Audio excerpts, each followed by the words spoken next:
अस्सलाम वालेकुम to all of you. Welcome to mature mind में आज हम बात करने वाले हैं तहरीक तालिबान पाकिस्तान के हवाले से। इसके हवाले से मैंने वीडियो पहले अपलोड कर दी है कि तहरीक तालिबान पाकिस्तान का अराइज़ या आप कह लें कि ये किस तरह वजूद में आए, तो वो आप वो वीडियो देख लें। मैं उसको वीडियो का लिंक आपको डिस्क्रिप्शन बॉक्स में दे दूँगा, इसके अलावा आई बटन में भी दे दूँगा।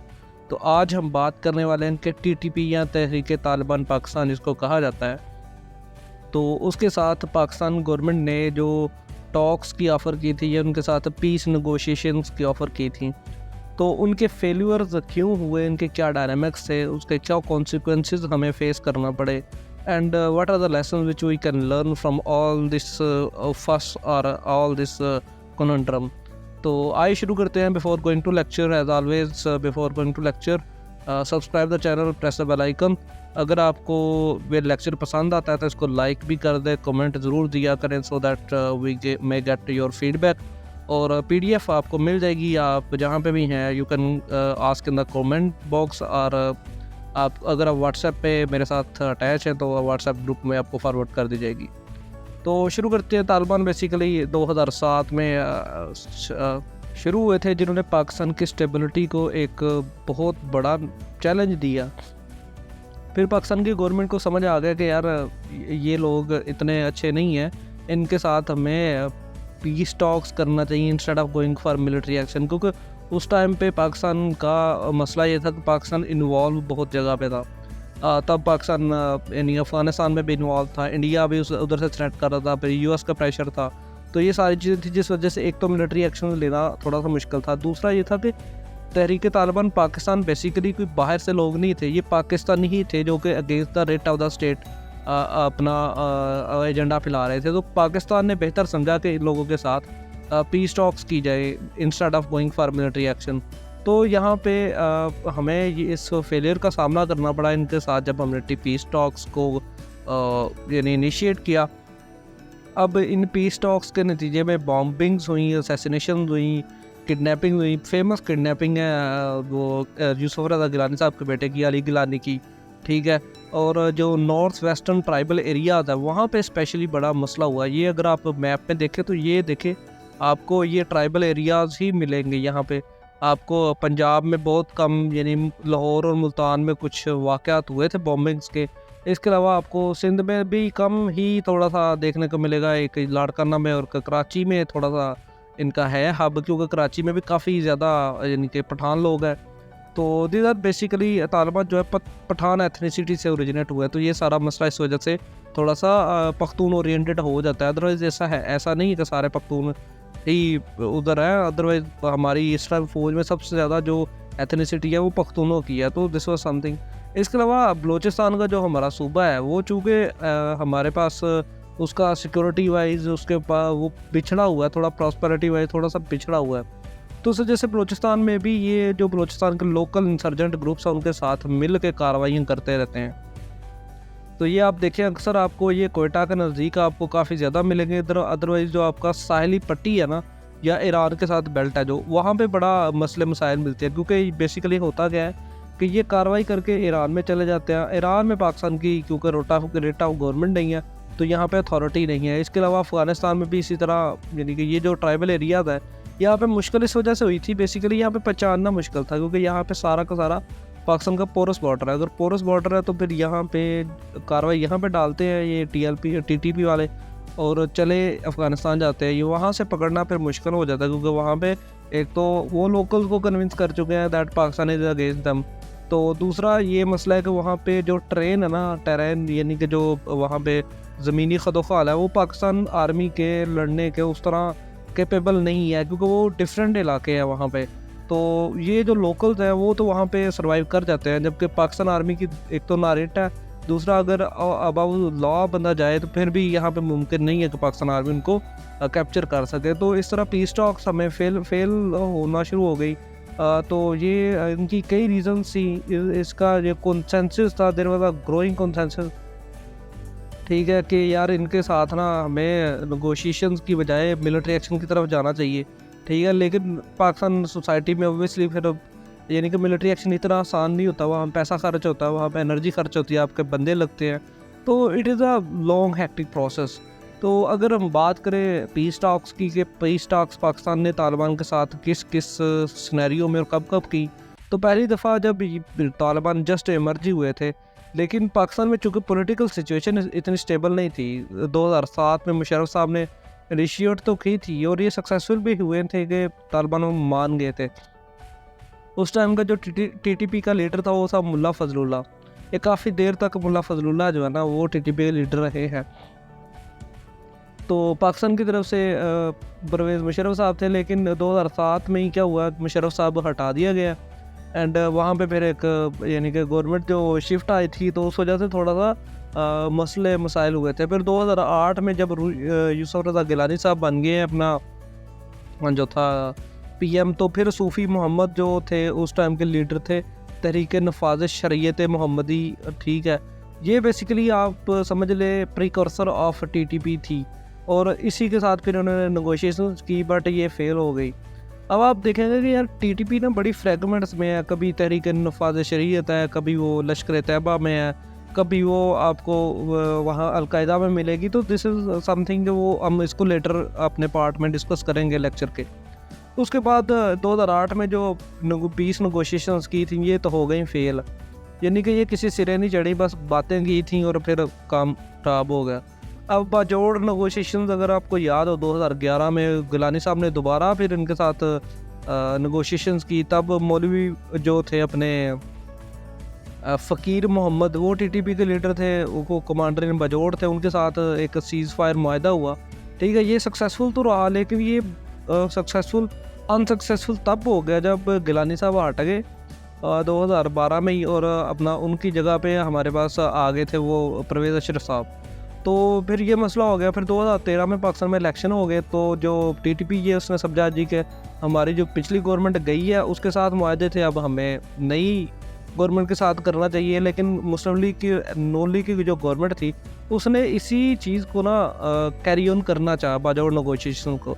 लेकिन फिर क्या हुआ जी, टीटीपी ने इस मुआहदे को डिसमिस कर दिया and they continued their insurgency in Pakistan.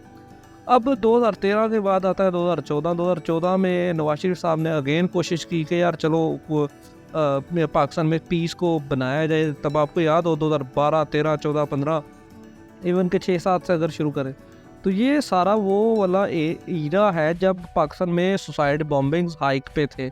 आपको अब घर से बाहर जाने से बंदा डरता था कि यार सुसाइड बॉम्ब ना हो जाए। तो दिस वाज द ईरा जब नवाज शरीफ साहब ने 2014 में क्या किया, टीटीपी के साथ मुज़ाकरात किए, लेकिन ये भी फेल हो गए। This was also collapsed. फिर 2014 के बाद हमारे पास आपको याद होगा एपीएस का मामला हुआ 2014 में, तो फिर हमने ज़रबे अज़ब शुरू कर दिया। अब ज़रबे अज़ब की ये करामत थी, या आप कह लें कि फ्रूट था, कि पाकिस्तान में सुसाइड बॉम्बिंग एंड ये सारे जो थे ये ख़त्म हो गए थे ऑलमोस्ट, ये सारे अपने बिलों में चले गए। लेकिन 2014 से लेकर ना ये हाइबरनेशन में चले गए, इनएक्टिवनेस में चले गए। फिर 2021 आया, 2021 में ये दोबारा री इमर्ज हुए हैं। कब इमर्ज हुए हैं री इमर्ज?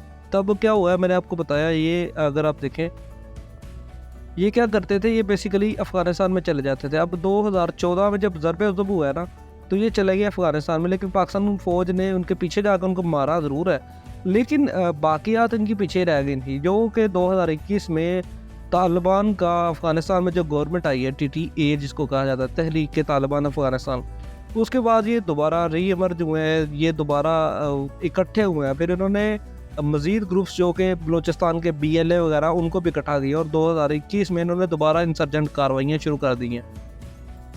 अब क्या हुआ जी 2021 में? अब मज़े की बात यह है कि इमरान खान साहब बड़े प्रो तालिबान थे। 2004 से ये कह रहे हैं कि यार तालिबान के साथ में हमें मुज़ाकरात करना चाहिए, बातें करनी चाहिए, और यहाँ पे इनको फ़ायदा भी हुआ 2021 में। जो मोहम्मद खुरासानी था TTP का स्पोक्स पर्सन, उसने बॉर्डर सीज़ फायर पे आपको एग्री भी हो गया था।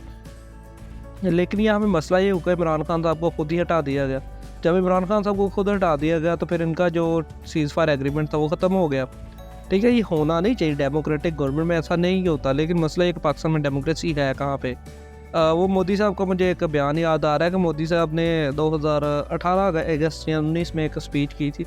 उसमें कहा था यार मैं पाकिस्तान से बात करना चाहता हूँ, बट पाकिस्तान में बात करें किससे ये समझ नहीं आता। पाकिस्तान की समझ नहीं आती इसको फ़ौज चलाती या ISI चलाती या डेमोक्रेटिक गवर्नमेंट चलाती है या फिर कोई और इंस्टीट्यूशन चलाता है। तो कहता है हम जिससे भी बात करते हैं तो दूसरा इंस्टीट्यूशन हमें अब्स्ट्रक्ट कर देता है, दरमियान में काट देता है। तो यही मामला हुआ 2021 में जो हमारे मुआहदे हुए थे उनसे TTP से, वो उन्होंने भी ख़त्म कर दिया माशाल्लाह, हमने भी ख़त्म कर दिया। 2022 में जब गवर्नमेंट गई है इमरान खान साहब की, फिर आया शहबाज शरीफ साहब, ठीक है। तो यहाँ पे हमारे पास जो मीडिएशन थी वो अफ़गान तालिबान ने की थी, क्योंकि आपको अल्टीमेटली जो थे वो जाते तो अफ़गानिस्तान में थे, तो अफ़गान तालिबान से कहा गया, फिर ये कहा जाएगा जी ठीक है हम आपकी बात मान लेते हैं, बट ऐसा हुआ कभी नहीं। This was never in a practical reality. Even कि आज भी अगर आप देखें तो यानी कि अफ़गानिस्तान में ये लोग छुपे हुए हैं। अब इन TTP के साथ नेगोशिएशंस के चैलेंजेस क्या रहे हैं गवर्नमेंट ऑफ पाकिस्तान को, ये इसके बारे में थोड़ी सी बात करते हैं। पहला जो सबसे फॉरमोस्ट मसला है ना, वो ये है कि TTP एक फ्रेगमेंटेड ग्रुप है। यहाँ पे कोई आपको सेंट्रल अथॉरिटी नहीं मिलेगी, यानी आप किस ग्रुप से क्या मुआहदा करें यही समझ में नहीं आता, ठीक है। क्योंकि इनके बहुत ज़्यादा डाइवर्जेंट व्यूज़, बहुत ज़्यादा एक्सप्रेसिव, बहुत ज़्यादा आपको मिलेंगे कि इनके व्यूज़ जो है आपस में इख्तलाफ है। अब जब आपस में ही इख्तलाफ है कि किसको क्या चाहिए वही समझ में नहीं आ रहा, तो पाकिस्तान आर्मी या पाकिस्तानी अथॉरिटी था वो बात किससे करें यही समझ में नहीं आता। इवन के इस जो टॉक्स के जो क्रिटिक्स है वो उनका कहना ये है कि जो TTP है ना ये एक्चुअली यूज़ करती है जब भी इनके ख़िलाफ़ मिलिट्री एक्शन होता है, ठीक है, फिर ये बात करते हैं कि हमें अब करना चाहिए नेगोशिएशन, लेकिन नेगोशिएशन एक्चुअली में ये करते नहीं है। They actually what they do, they just regroup and rearm themselves and rearrange themselves, ठीक है, ताकि वो इस कंटेनमेंट प्रोसेस से निकल सके। तो अब होता क्या है जी कि ये जो इसकी प्रैक्टिकल एग्जांपल आप देखें 2014 के बाद 2021 में जो इनके साथ मुआहदा हुआ है या सीज़ फायर या आप कह लें कि जो टॉक्स हुई हैं, ये बेसिकली यानी कि 2 मिलिट्री ऑपरेशंस के दरमियान हुई, यानी यहाँ पहले ज़रब अज़ब हो रहा था, उसके बाद फिर पीस टॉक्स हुई हैं। तो अब ये दोबारा इन्होंने रीग्रुप किया चीज़ों को, BLA, BNA और आपके जो बाकी ग्रुप्स हैं, और ये जो है तहरीक नफाज शरीयत मोहम्मदी और लश्कर जहंगवी, LET, लश्कर तैयबा, इन सब को इकट्ठा किया और दोबारा रीग्रुप हो गया। इनफैक्ट न्यूज़ आई थी कि ईरान में ये अपना बेस कैंप बना रहे हैं, बट अभी तक इसकी कंफर्मेशन कोई नहीं है, ठीक है।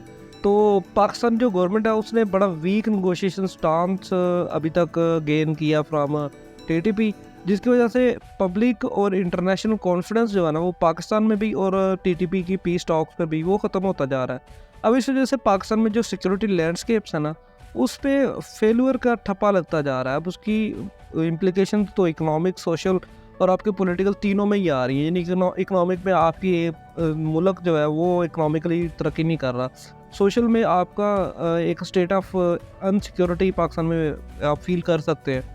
पॉलिटिकली अगर आप देखें तो पॉलिटिकली भी आपके यानी कि वो जो इलाके हैं जहाँ पे इफेक्टेड इलाके हैं, ट्राइबल एरियाज़ पर्टिकुलरली, वहाँ में मसले मसाइल है। री एमर्जिंग ऑफ फाटा जो है वो अभी तक तहरीक पकड़ रही है, जबकि ये TTP की यानी जो बहस है ना 2010 से चल रही है, but at the end of the day जो इमरान खान साहब ने मर्ज कर लिया था, ये 2018 में आई गेस किया था। तो ये वो सारी चीज़ें थी जिस वजह से TTP जो है ना उनके साथ मुज़ाकरात बड़े मुश्किल रहे हैं, क्योंकि उनके पास कोई सेंट्रल अथॉरिटी नहीं रही। दूसरी जो थी वो सीज़ फायर वायलेशंस रही हैं, यानी कि ये जो जब भी मुआहदा करते थे, और ये मज़े की बात है दोनों साइडों से होता था, ये ऐसा नहीं था कि सिर्फ TTP करती थी या सिर्फ गवर्नमेंट करती थी, ये दोनों साइडों से होता था। TTP को जब भी मौका मिलता था वो सीज़ फायर वायलेशन या जो भी बॉर्डर वायलेशन या उस मुआहदे की वायलेशन करना शुरू कर देते थे, और जब गवर्नमेंट को मौका मिलता था वो इनके बंदे पकड़ के अंदर डाल देते थे, ठीक है। इससे क्या हुआ, इससे वायलेंस जो है वो ज़्यादा ही बढ़ा, ठीक है, और मिसट्रस्ट बढ़ा। अब इस मिसट्रस्ट की वजह से दोबारा पीस टॉक्स को रिज्यूम करना थोड़ा सा मुश्किल हो गया काम। तो this was the second challenge, जिस वजह से आपका ट्रस्ट जो है सिग्निफिकेंटली रिड्यूस हुआ, ठीक है, विच हिंडर्ड द पीस प्रोसेस। जो थर्ड जो हमारे पास आता है फैक्टर निकल के, वो ये था कि पाकिस्तान में इटसेल्फ कुछ लोग थे वो के जो कि नेगोशिएशंस के ख़िलाफ़ थे। पब्लिक ओपिनियन पाकिस्तान में कुछ ऐसा था, डिवाइडेड था, कुछ थे कह रहे थे कि ठीक है यार, इनके साथ टॉक्स होनी चाहिए, इनको सुनना चाहिए। लेकिन अदर जो थे, बाकी जो थे, वो क्या कर रहे थे, वो अपोज कर रहे थे इन नेगोशिएशंस को विद द मिलिट्री ग्रुप्स। उनका ये आर्गुमेंट था कि यार इन लोगों ने हमारे इनोसेंट शहरियों को, इनोसेंट फौजियों को मारा है, तो हम लोग इनके साथ कैसे बात कर सकते हैं। इस तरह तो कल को कोई भी ग्रुपिंग करके किसी को भी मार देगा और फिर गवर्नमेंट के साथ गवर्नमेंट को ब्लैकमेल करेगा। तो this is their argument actually.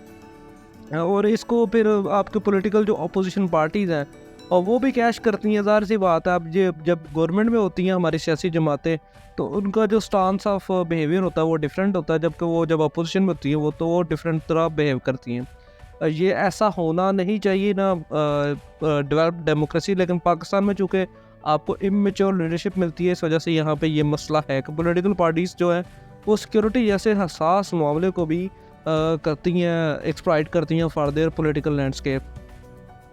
अब इस वजह से मसले मसाइल मज़ीद कॉम्प्लेक्स हो जाते हैं। अब इन सारे यानी पीस टॉक से और सारा जो चैलेंजेस हमने देखे, इससे कॉन्सिक्वेंसेस हमें क्या मिलते हैं वो हम देखते हैं। तो ये जो पहला था वो एस्केलेशन आफ्टर टॉक्स, यानी जब भी हमें मिली है ना ये जो है पीस टॉक्स या नेगोशिएशन, उसके बाद क्या हुआ है, उसके बाद आपको ज़्यादा इंसर्जेंसी के वाक़यात मिले हैं। 2021 में, सिर्फ 2021 की बात कर रहा हूँ, 207 अटैक किए टीटीपी ने, जिसमें 300 के करीब लोग शहीद हुए थे, ठीक है। जबकि 2020 की अगर बात करें तो सिर्फ 150 के करीब वाक़यात थे। इससे लॉस ऑफ लाइफ आपको होता है, प्रॉपर्टी का मसला होता है, इंफ्रास्ट्रक्चर यानी का मसला होता है। फिर सबसे जो बड़ा मसला होता है वो सिक्योरिटी का मसला होता है कि मुल्क में सिक्योरिटी की जो सिचुएशन है वो ख़राब होती है। दूसरी जो मेन चीज़ है यहाँ पे, एक तो बढ़ जाते हैं आपके जो वाक़यात हैं, दूसरा जो सिविलियन सफरिंग होती है वहाँ पे कॉन्फिडेंस शैटर करता है, ठीक है। यानी कि लॉस ऑफ लाइफ, डिस्प्लेसमेंट, फिर यहाँ से यानी कि आप देखें जीबी और ट्राइबल एरिया से एक बड़ी तादाद है जो कि कराची शिफ्ट हो चुकी है, जो कि लाहौर शिफ्ट हो चुकी है, ठीक है, in the name of security. यहाँ पे सिक्योरिटी ज़्यादा है क्योंकि यहाँ पे मेन सिटीज़ हैं, ठीक है। इसके अलावा economic hardships in that particular area, conflict affected areas में आपको इकोनॉमिक हार्डशिप फेस करना पड़ती है। अब इससे पब्लिक कॉन्फिडेंस जो है ना वो ख़त्म हो जाता है on the writ of government. अब जब रिट ऑफ गवर्नमेंट पे पब्लिक कॉन्फिडेंस ख़त्म हो जाता है तो फिर ये पब्लिक क्या करती है, फिर ये पब्लिक खुद हथियार उठा लेती है, ठीक है। इससे मसला ये होता है कि जो गवर्नमेंट की आपको क्या कहते हैं, गवर्नमेंट को अपने रिट एस्टेब्लिश करने में मसाइल होते हैं, गवर्नमेंट की लेजिटिमेसी इटसेल्फ ख़तरे में आ जाती है, ठीक है। अब इससे ओवरऑल जो sense of security in the country वो भी ख़तरे में आती है। जब एक पर्टिकुलर इलाके में ऐसा मसला होता है तो फिर ये पूरे मुल्क में आपको एक सेंस ऑफ साइकोलॉजिकल जो है वो डिप्रेशन देती है।